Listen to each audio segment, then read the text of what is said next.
Assalamu alaikum, karibuni Farwat Kitchen. Leo nitaonyesha jinsi ya kupika kababu za nyama.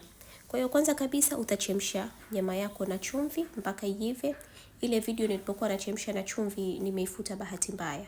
Lakini ukishaichemsha na ikishakauka maji, utakuja uweke kitunguu saumu, mdalasini, pilipili manga na bizari nyembamba na maji ya limau au ndimu. Kisha utapika tena kwa kama sekunde 30 hivi, na baada ya nyama kupoa utakuja uiweke kwenye chopa. Kwa hiyo utaweka nyama yako kwenye chopa na utaweka kitunguu maji. Kitunguu maji utaweka tu kidogo kama kimoja hivi. Pia utaweka dania na pilipili boga.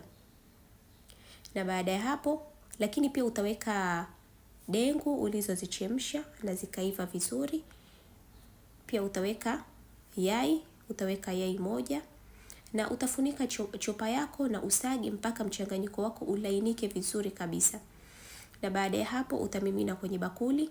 Kama mnavyoona mchanganyiko uko tayari, kwa hiyo utamimina kwenye bakuli na kisha utakuja uweke viazi ulivyovichemsha kidogo tu. Utaweka viazi ulivyovichemsha na uchanganye vizuri kama hivi, kisha utaanza kutengeneza kababu zako. Kwa hiyo mchanganyiko ukishachanganyika vizuri utatengeneza kababu kama hivi. Usitengeneze ndogo sana au kubwa sana, au unaweza ukatengeneza kiasi upendacho. Kwa hiyo utatengeneza kama hivi na utaweka kwenye sahani, utaendelea kutengeneza mpaka zote ziishe kama hivi. Na baada ya hapo utaanza kuchoma kababu zako. Hapo niko na mayai. Kwa hiyo utabandika mafuta motoni, yakishapata moto utaweka kababu zako na uanze kuzichoma.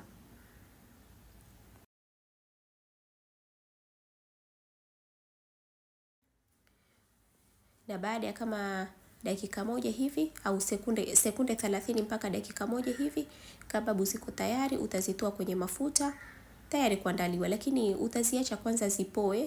Kila zikipoa zinazidi ile kuwa ngumu kushikana vizuri. Na baada ya hapo kababu ziko tayari, basi utaandaa kababu zako. Kwaherini.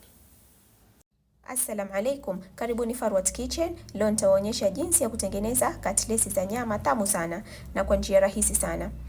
Kwa hiyo kwanza kabisa utaanza kuchemsha nyama yako ya kima au nyama ya kusaga. Utaweka chumvi, kitunguu maji na tangawizi. Utakoroga vizuri, kisha utafunika uache nyama ikauke maji kabisa. Na baada ya nyama kukauka maji, utaweka spices, utaweka pilipili manga, mdalasini, bizari nyembamba. Unaweza kuongezea spices upendazo kama garam masala na spices nyingine ambazo utapendelea. Pia utaweka maji ya limau au maji ya ndimu. Utakoroga vizuri na upike kwa kama sekunde 30 hivi. Kisha baada ya nyama kupoa utaweka dania, kitunguu maji na pilipili boga ulizozikata ndogo ndogo. Utakoroga vizuri, kisha utaanza kufunga katlesi zako. Hapo niko na viazi nilivyovichemsha kisha nikaviponda ponda kama hivyo. Alafu pia niko na unga wa ngano. Hivyo viazi nimevichemsha pamoja na chumvi. Unaweza kuongezea manjano hapo wakati wa kuviponda ponda. Pia nimeweka ndimu kwenye hivi viazi kwa ajili ya ladha zaidi. Kisha utaanza kufunga katlesi zako kama hivi. Utaweka nyama hapo katikati, ufunge vizuri, uhakikishe hakuna tundu. Uhakikishe katlesi yako inafungika vizuri ili isipasuke. Kisha baada ya kufunga katlesi yako vizuri, utaipaka unga wa ngano kama hivi. Unga wa ngano unasaidia katlesi yako isipasuke. Kwa hiyo utapaka unga wa ngano kama hivi, usipake unga mwingi sana. Baada ya kupaka kama hivyo, nitaikukuta hii katlesi ili kupunguza unga ubaki tu kidogo. Na baada ya hapo utaweka kwenye chombo chako tayari kuchoma. Kama mnavyoona hivyo katlesi ziko tayari baada ya kufunga katlesi zote. Na hapo niko na mayai. Kwa hiyo utachovya katlesi zako kwenye mayai, kisha utazichoma ama utazipika kwenye mafuta yaliyopata moto, na uhakikishe unaweka mafuta mingi kiasi cha kwamba ukiweka katlesi ndani inazama kabisa. Ukiweka mafuta kidogo kiasi cha kwamba katlesi inakuwa haijazama vizuri kwenye mafuta, basi pia huenda ikasababisha katlesi zako zikapasuka. Na baada ya hapo katlesi ziko tayari, utazitoa kwenye mafuta. Kama mnavyoona nitazikata ndani, muzione ziko vipi ndani. Hizi katlesi zinashika ladha vizuri sana na ni tamu sana. Kama mna maswali mnaweza mkauliza hapo kwenye comment section. Kwaherini. Assalamu alaikum, karibuni Farwat Kitchen. Leo nitaonyesha jinsi ya kutengeneza au ya kupika sambusa za kuku. Kwa hiyo kwanza kabisa nitaanza kutayarisha kitunguu maji. Nitaweka kwenye chopa kitunguu maji na pilipili boga. Lakini unaweza ukazikatakata hizi kwa kutumia mkono, lakini uhakikishe unazikata ndogo ndogo. Kwa hiyo kama mnavyoona hapo, hii chopa ni kali sana, kwa hiyo zilisagika sana. Unaweza ukabofa tu mara moja, yani zisisagike ile sana, zikasagika kidogo. Kisha nitaweka kuku niliowachemsha pamoja na chumvi kwenye chopa pia na nitasaga. Na baada ya hapo kuku yuko tayari kama mnavyoona amesagika vizuri. Kwa hiyo utamtia kwenye sufuria kuku wako. Utamtia kwenye sufuria, alafu utaweka kitunguu saumu na spices, utaweka pilipili manga ulioisaga, bizari nyembamba, mdalasini na pia utakamulia ndimu kwa ajili ya ule ukali. Kisha utampika kuku wako kwa kama dakika moja hivi, na baada ya kupoa utakuja uweke kile kitunguu maji na pilipili boga ulizozisaga pamoja na tangawizi pamoja na dania. Utakoroga vizuri kama hivyo. Na baada ya hapo tayari kufunga sambusa zako. Kwa hiyo utafunga kama hivi mnavyoona, na utapaka unga wa ngano ulioukoroga kwenye maji ili kushikanisha sambusa zako. Kisha utaweka nyama kwenye sambusa na ufunge kama mnavyoona. Kwa hiyo uhakikisha unaweka nyama ya kutosha, usiweki kidogo, ili sambusa yako yani iwe nzuri, ifungike vizuri. Kisha utafunga kama hivi na uhakikishe hakuna tundu kwenye sambusa yako kama mnavyoona hivyo. Kwa hiyo utaendelea kufunga sambusa zako mpaka nyama yote iishe. Na baada ya hapo unaweza ukaziweka kwenye freezer kwa ajili ya kuchoma baadaye, ama unaweza ukazichoma hapo kwa hapo. Na uhakikishe sambusa zako unazitia kwenye mafuta ambayo kwamba hayajapata moto sana ili zisifanye pele. Na baada ya sambusa kuiva utazitoa kwenye mafuta kama hivi na sambusa ziko tayari. Kama mnavyoziona, yani hizi sambusa ni tamu sana. Kwa hiyo nitakata ndani mzione zilivyo. Ndio kama hivyo mnavyoona. Asanteni sana kwa kuangalia video hii, tafadhali msisahau kusubscribe. Kwaherini. Na mahitaji ya mapishi ya jicho la mke mwenza ni nyama ya kusaga robo. Alafu pia utahitaji mayai masaba ambayo kwamba utayachemsha, na haya ndiyo mayai ya kutengenezea jicho la mke mwenza. Alafu pia kuna haya mayai mengine ambayo kwamba moja unaweza ukachanganyia kwenye nyama, alafu na haya mengine utachomea jicho la mke mwenza, lakini huenda ukahitaji moja peke yake katika kuchomea. Lakini pia mimi lile moja sikutia kwenye nyama ya kusaga. Mtaendelea kuelewa tukiendelea kwenye video. Alafu kuna kitunguu saumu kilichosagwa pamoja na tangawizi kijiko kimoja cha mezani, carrot moja ndogo, pilipili dania moja, vitunguu maji viwili na limau pia. Pia kuna hii limau, tutahitaji maji ya limau kwenye nyama yetu.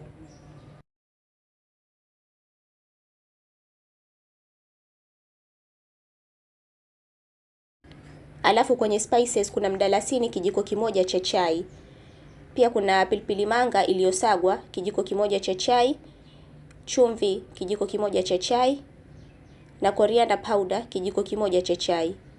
Lakini pia unaweza ukaongezea spices nyingine ambazo kwamba utapenda wewe mwenyewe kama paprika, bizari nyembamba yani jira, au spices nyingine ambazo kwamba utapendelea kuongezea kwenye nyama hii.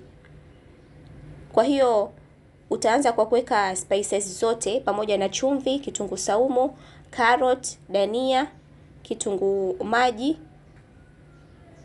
Yani kwa ufupi utaweka kila kitu kwenye nyama kwa soro mayai. Kwa hiyo utaweka mahitaji yote kwenye nyama, alafu uibandike nyama yako motoni, uiache iive na ikauke. Na hapo pia nimeweka limau. Kwa hiyo utaikoroga vizuri, uibandike motoni, uiweke moto wa kiasi au hata moto mdogo mdogo ili iive na pia ikauke vizuri. Kwa hiyo utabandika nyama yako motoni, uiache iendelee kuiva na pia ikauke kabisa. Kama mnavyoona hapo, nyama imeiva na pia imekauka. Sasa utaweka nyama yako kwenye kidude cha kusagia na uisage ili iwe laini. Kwa hiyo unaweza ukatumia kidude kama hichi kusagia. Hiki ni kidude cha blender, kile cha kusagia vitu vikavu. Kwa hiyo utaweka nyama yako kidogo kidogo kwenye hiko kidude, usage mpaka yote iishe. Na baada ya kusaga nyama yote, sasa utachukua yai ulikate kwa urefu kama hivi. Utoe kiini ukitie kwenye ile nyama. Na hakikisha yai lako unalikata kwa urefu. Na baada ya kutoa viini vyote, utachanganya kwenye ile nyama, uhakikishe viini vimechanganyika vizuri na nyama. Na kama nilivyoonyesha kwenye mahitaji, kuna yai moja ambalo kwamba niliwaambia unaweza ukachanganyia kwenye hii nyama, lakini mimi sikuweka hilo yai, lakini unaweza ukaweka hilo yai ili ishikanishe zaidi. Na baada ya kuchanganya nyama yako vizuri, utachukua nyama kidogo kiasi kama hivyo na uiweke kwenye yai. Utaitengeneza vizuri kwenye yai kama hivyo, kwenye kile kipande kimoja cha yai. Kwa hiyo utaendelea kufanya hivyo mpaka umalize mayai yote. Na kama nilivyowaambia, kwa kiasi hiki cha nyama basi utahitaji takriban mayai 7.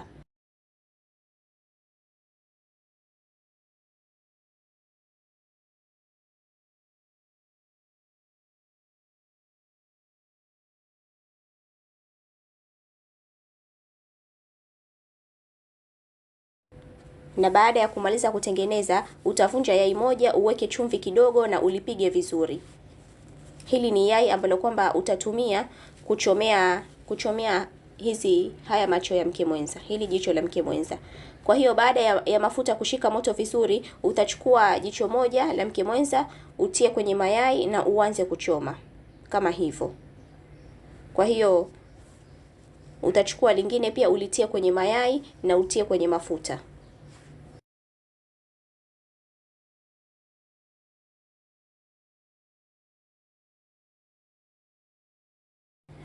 Na baada ya takriban dakika 2 hivi utazitoa kwenye mafuta. Kwa hiyo kama mnavyoziona hapo ziko tayari, ninazitoa kwenye mafuta.